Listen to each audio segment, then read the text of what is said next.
మాట్లాడదలుచుకోలే. కానీ ఆయనకు బాధ్యత లేదా? ఎంపీకి గెలిచినావు కదా, మోడీ దగ్గర నుంచి ఏం తెస్తావు తీసుకురా.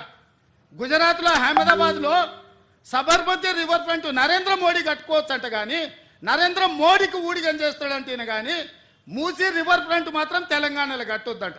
ఏం న్యాయమా ఇది? ఇక్కడ ఉన్న ప్రజలే కాదు, నువ్వు కూడా బతకనికి వచ్చినోనివే. నువ్వు బతకనికి వచ్చినావు, ఓట్లు వేపించుకున్నావు, ఎంపీ అయినావు.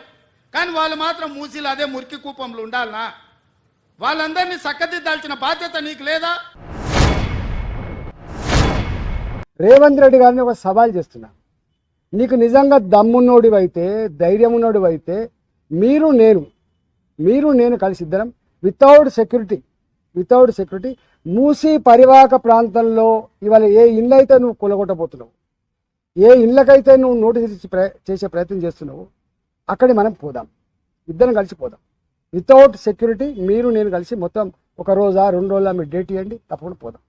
రెండవది, ఇదే మూసీ ప్రక్షాళనలో భాగంగా పనిగిరి లాంటి కాలనీలు ఏవైతున్నాయో, చైతన్యపూర్ లాంటి కాలనీలు ఏవైతున్నాయో, వాళ్ళు ఏదైతే ఇలా కన్నీళ్ళు పెడుతున్నారో, ఒక గర్భిణీ స్త్రీ 9 నెలల గర్భిణీ స్త్రీ, ఆమెకు డెలివరీ డేట్ ఇవ్వాలో రేపో డ్యూ డేట్ ఉన్నదని చెప్పి ఆమె ఏడుస్తూ ఉంటే, నీవు కనుక ఇది ఖాళీ చేసి పోకపోతే నీకు డబుల్ బెడ్రూమ్ కూడా రాదని చెప్పి ఆమెను పోలీసులు బలవంతంగా నెట్టేస్తే, ఆమె అన్న మాట ఏంటంటే నీ డెలివరీ ఎక్కడ కావాలని చెప్పి కాలంలో పడితే నువ్వు కలికరించలేదు కదా.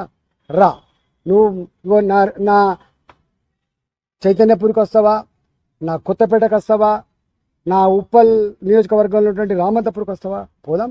సెక్యూరిటీ లేకుండా రా. ఒకవేళ కనుక నిన్ను శభాష్ మీ రేవంత్ రెడ్డి గారు అంటే నేను రాజకీయాల నుంచి మొత్తం తప్పుకొని బహిరంగంగా క్షమాపణ చెప్పి ముక్కు నెలకు రాస్తాను.